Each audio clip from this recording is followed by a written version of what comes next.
You ask Tiger to solve. This deals with linear equations with one unknown. The final result is a equals 1 over 2. Let's solve it step by step.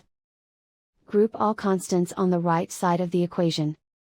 Add 7 to both sides. Simplify the arithmetic.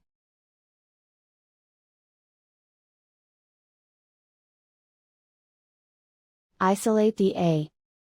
Divide both sides by 14. Simplify the fraction. Find the greatest common factor of the numerator and denominator. Factor out and cancel the greatest common factor. And so the final result is a equals 1 over 2.